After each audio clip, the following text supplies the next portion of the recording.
अस्सलाम वालेकुम, hello everyone, welcome back to my channel. तो चाहे आप हाउस वाइफ हो या वर्किंग वुमेन हो, आपको हर तरह से अपना घर और किचन तो मैनेज करना ही पड़ता है।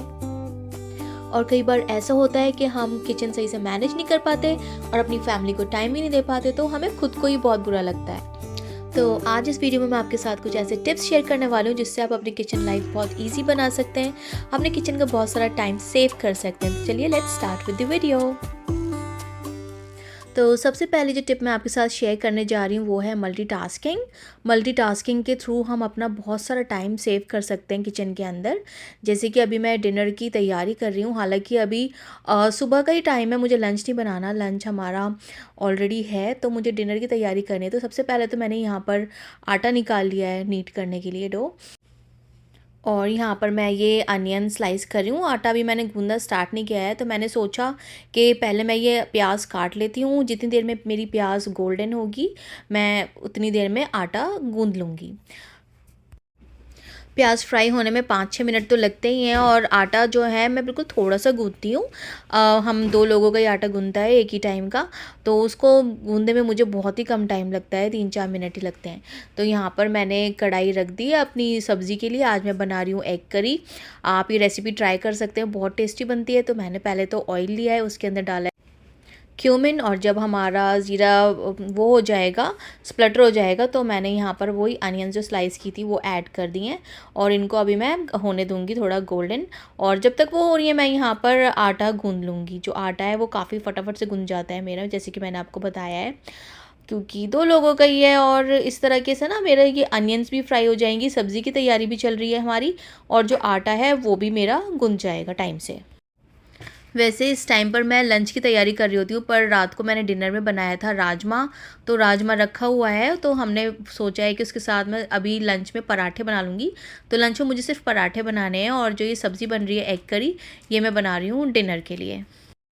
और जब भी आप आटा गूँधें, आपके लिए एक टिप है, तो आटा गूँधने के बाद ना उसे रखा छोड़ दें 5-10 मिनट के लिए, और फिर 5-10 मिनट बाद ना उस पर दोबारा से मुक्कियाँ लगा दीजिए आटे पे। तो इससे जो आपका आटा है ना बहुत ही ज़्यादा सॉफ्ट गूँधेगा। और यहाँ देखिए मैं एक काम और कर रही हूँ कि जो भी मेरा बर्तन अभी गंदा हुआ है आटा गूँधने के लिए, वो भी मैंने हैंड टू हैंड वॉश करके रख दिया है। तो मैं ऐसे ही करती हूँ, ये मल्टीटास्किंग ही है, और इससे ना हमारा बहुत सारा टाइम वेस्ट होता है। नहीं तो फिर एक के बाद एक ना सारे बर्तन इकट्ठे होते चले जाते हैं, और फिर उनको क्लीन करने का भी मन नहीं करता है। तो यहाँ पर हमारी ये प्याज तो फ्राई हो ही रही है, और मैंने सोचा है कि साथ में मैं पराठों की भी तैयारी कर लेती हूँ।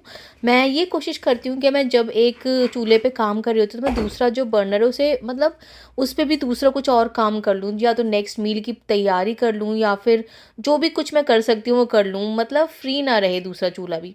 तो यहाँ पर मैंने आटा बेल लिया है और उसके ऊपर घी लगाया है, और फिर बस इसका स्क्वायर वाला पराठा बना रही हूँ मैं ईज़ी सा।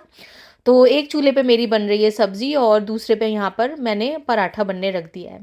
तो इस तरीके से ना मेरा बहुत सारा टाइम बच जाता है, और जब टाइम बचता है तो मैं अपनी फैमिली को टाइम दे पाती हूँ अच्छे से, और खुद के लिए भी बहुत सारा टाइम निकाल पाती हूँ। तो पराठा तो यहाँ बन ही रहा है, और यहाँ पर जो हमारी सब्ज़ी है उसके अंदर मैंने जिंजर गार्लिक पेस्ट भी ऐड कर दिया था, और टमाटोज़ भी ऐड कर दिए थे। और टमाटोज़ ऐड करने के बाद मैं यहाँ पर सॉल्ट डाल रही हूँ, इससे जो टमाटोज़ है ना बहुत जल्दी सॉफ्ट होते हैं। तो आप हमेशा टमाटो सॉफ्ट करने के लिए सॉल्ट पहले डाल दिया करिए। और इसके साथ ही मैंने यहाँ पर इसमें ऐड करी हैं 2 to 3 होल रेड चिलीज़। इससे ना ग्रेवी का टेस्ट बहुत अच्छा आता है। आप ये एग करी की रेसिपी ज़रूर ट्राई करना एक बार। शायद से मैं आपको पहले भी शेयर कर चुकी हूँ अपने व्लॉग्स में, और मेरे हस्बैंड को ये इतनी ज़्यादा पसंद है ना कि मैं इसको बहुत जल्दी जल्दी बनाती हूँ। तो इसको हम ढक देंगे जब तक कि ये सॉफ्ट हो रही है हमारी अनियन एंड टमाटोज़। तो यहाँ पर जो ये ग्रेवी है ये रेडी हो चुकी है एकदम, और अभी हमें इसको ठंडा करना है, और फिर ठंडा होने के बाद इसको हम ग्राइंड करेंगे। तो इसके बाद जो मेरी टिप आपको वो है क्लीन एज़ यू गो।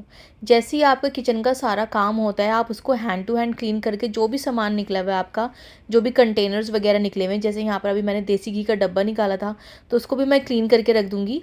और जो भी कंटेनर्स अभी फ़िलहाल बस क्यूमिन का और सॉल्ट का ही निकला था ये, तो इनको भी मैं क्लीन करके ही रख दूँगी, इन सारी बॉटल्स को, जार्स को।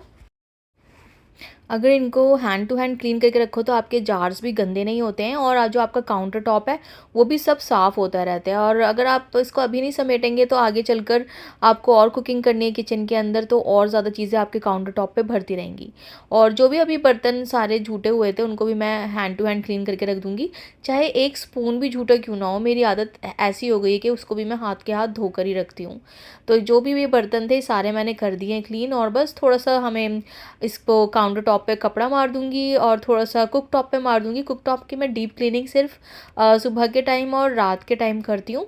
तो अभी बस इसको मैं जो भी थोड़ा बहुत इस पे गिरा है ना खाना बनाते टाइम, उसको मैं पेपर से ही क्लीन कर दूँगी। और यहाँ पर ये हमारा जो काउंटर टॉप है वो भी एकदम क्लीन हो गया और बर्तन भी धुल गए हैं।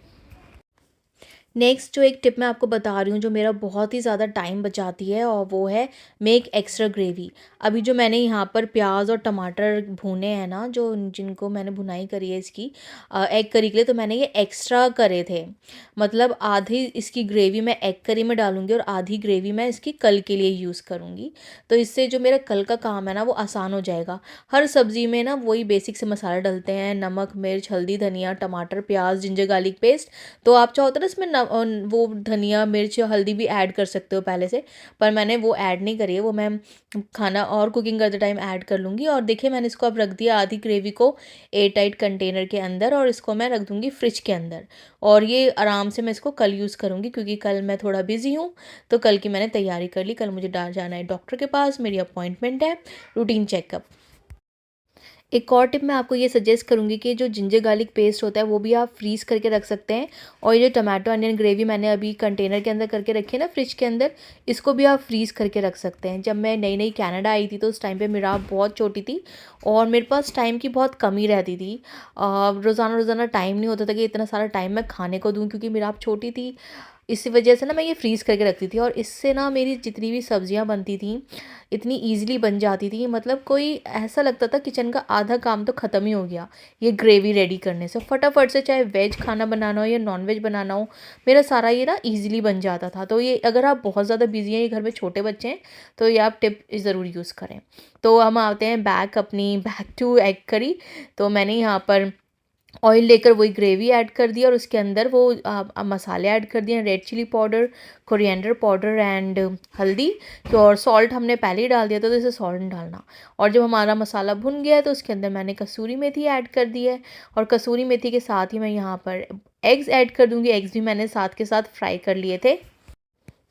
और उसके साथ ही मैं यहाँ पर पानी डाल रही हूँ, पानी मैं गरम डाल रही हूँ। तो आपके लिए नेक्स्ट स्टेप यही है कि जब भी आप कुकिंग कर रहे हो तो ठंडा पानी ऐड ना करें अपनी उसमें ग्रेवी के अंदर, सब्ज़ी के अंदर। उससे ना कुकिंग टाइम बढ़ता है। अगर आप गर्म पानी ऐड करेंगे ना तो कुकिंग प्रोसीजर जो है बहुत फास्ट हो जाता है। तो ये रेडी हो गई है, मैंने पानी डाल के ग्रेवी एडजस्ट कर ली थी, हरा धनिया, हरी मिर्च, गरम मसाला डाल दिया, सब्ज़ी रेडी। तो अगली टिप मैं आपसे बोलूँगी कि always store left overs in right containers. जो भी हमारा खाना बच जाता है उसे आप सही कंटेनर में स्टोर करें। जैसे कि इसमें दाल बची थी, तो अगर मुझे दाल ज़्यादा थी तो मैंने उसकी पतीली के अंदर ही रख दिया कि अगर मुझे गर्म करनी होगी तो दूसरा बर्तन यूज़ नहीं करना पड़ेगा, डायरेक्टली इसमें ही गर्म हो जाएगी। और दूसरे में ये सब्ज़ी है तो ये भी डायरेक्टली अवन में ही गर्म हो जाएगी। मैंने ग्लास कंटेनर में रखी है, दूसरे बर्तन झूठे नहीं करने पड़ेंगे। तो इससे हमारे बर्तन झूठे होने से भी बचेंगे और बर्तन धोने का टाइम तो हमारा सेव हो गई। तो जो नेक्स्ट टिप मैं आपके साथ शेयर कर रही हूँ वो ये है कि थोड़ा बहुत मील प्रेप करके रखने में कोई बुराई नहीं है। आपका टाइम ही बचेगा आगे चलकर। जब भी आपके पास फ्री टाइम हो कभी भी थोड़ा बहुत मील प्रेप कर लिया करिए। ये नहीं कि आपको एक ही दिन सारी मील प्रेप करना है। कभी किसी दिन कुछ कर लीजिए, कभी कुछ। जैसे कि मैंने यहाँ पर सूजी ड्राई रोस्ट करके रख ली है। अब जब भी मेरा आपको कभी हलवा बना के देना पड़ता है, कभी उपमा, तो मेरे को सूजी बस ड्राई रोस्ट हुई हुई है और फटाफट से मैं इसको बनाकर दे सकती हूँ।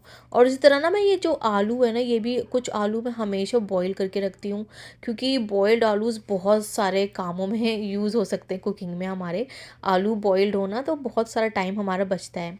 और आलू जब तक मैंने बॉईल करने रखे हैं, मैं यहाँ पर वेजिटेबल्स भी चॉप करके रख लेती हूँ जब भी मेरे पास थोड़ा बहुत टाइम होता है। ऐसा नहीं कि सारी मील प्रेप आपको एक ही दिन करनी है। एक दिन वेजिटेबल्स चॉप करके रख लीजिए, दूसरे दिन कुछ और काम करके रख लीजिए, थोड़ी बहुत ग्रेवी बना के रख लीजिए। या फिर जैसे अभी मैंने आलू बताए, वो बॉईल करने में तो आपको 2 मिनट ही लगेंगे, कुकर के अंदर डालने होते हैं। तो अगर आप डिवाइड कर करके करेंगे ना, तो आपको मील प्रेप थकान भी नहीं लगेगी। जब भी बस थोड़ा बहुत फ्री टाइम हो दिन में तभी कर लें। तो यहाँ पे ये आलू बॉईल हो गए हैं, और आलू मैं पराठों में यूज़ करती हूँ, सैंडविचेस में यूज़ करती हूँ, बहुत सारी चीज़ों में, मतलब अगर बॉइल्ड आलू हो तो बहुत काम आते हैं।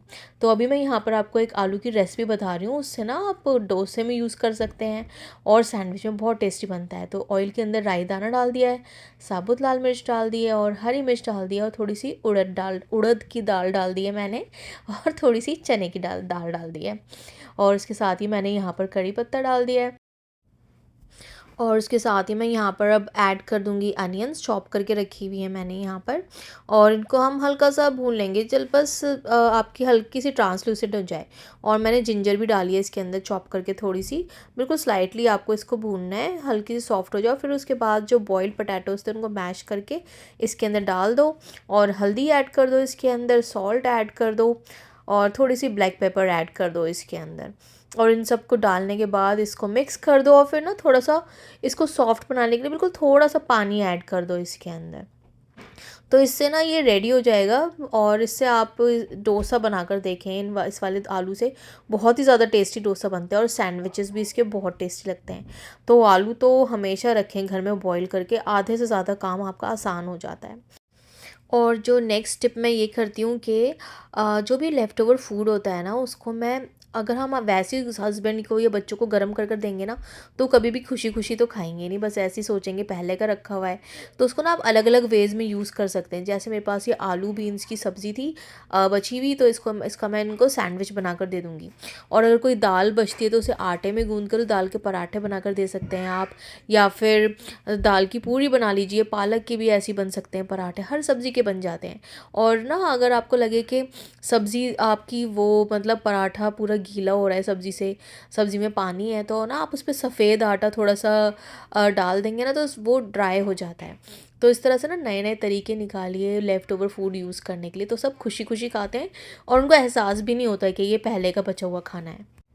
और एक और चीज़ जो मैं करती हूँ अपने किचन में, वो ये कि हमें अक्सर ऐसा होता है ना कि हमें नेक्स्ट डे राजमा बनाना है या कोई सी दाल बनानी है, और हम उसको मतलब ओवरनाइट सोक करना भूल जाते हैं। तो मैं क्या करती हूँ कि मैं ना इनको भिगो देती हूँ, और फिर भिगोने के बाद जब ये नेक्स्ट डे अच्छे से फूल जाते हैं, ओवरनाइट सोक हो जाते हैं, तो मैं इनका जो पानी होता है उसको हटाकर इनको मैं स्टोर कर लेती हूँ एक ज़िप-लॉक पाउच के अंदर। तो इससे ना जब भी मुझे, मतलब जो वीक में मुझे जो भी बनानी है, दालें, राजमा, छोले, जो भी बनाने में, सारे सोक करके रख देती हूँ एयर टाइट बैग के अंदर, पाउच के अंदर, और ज़िप-लॉक पाउच के अंदर। फिर जब भी मुझे कुक करना होता है कुछ भी, तो मैं बस इन्हें निकालती हूँ और कर लेती हूँ। इसका ना हेडेक नहीं रहता कि यार ओवरनाइट हम इसको सोक करना भूल गए, और लाइफ भी आपकी ईज़ी हो जाती है। तो ये छोटी छोटी सी टिप्स हैं, अगर आप इन्हें अपनी लाइफ में लेकर आएंगे, किचन लाइफ में लेकर आएंगे, तो आपकी किचन लाइफ में बहुत सारा टाइम भी बचेगा आपका, और आपकी किचन लाइफ ईजी भी हो जाएगी। और एक लास्ट टिप मैं आपको ये दूंगी कि आप रोज़ाना एक कोई कॉर्नर चूज़ कर लें किचन का, कि आज हमें ये क्लीन करना है, और उसे क्लीन करें। तो इस तरीके से ना आपका किचन हमेशा क्लीन रहेगा। कोई भी एक कॉर्नर चूज़ कर लें, कभी टाइल्स चूज़ कर लें, कभी किचन कैबिनेट्स चूज़ कर लें। मैं तो ऐसे ही करती हूँ, तो इस वजह से मेरा किचन भी क्लीन रहता है, और डीप क्लीनिंग की नौबत ही नहीं आती, और अगर करती भी हूँ तो बहुत कम टाइम में हो जाती है। तो इससे भी बहुत सारा टाइम बच जाता है मेरा डीप क्लीनिंग में किचन की।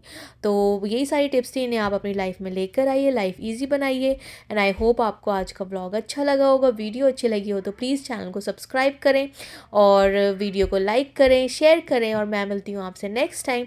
तब तक के लिए आप सब अपना बहुत बहुत ख्याल रखिए। बाय। अल्लाह हाफिज़।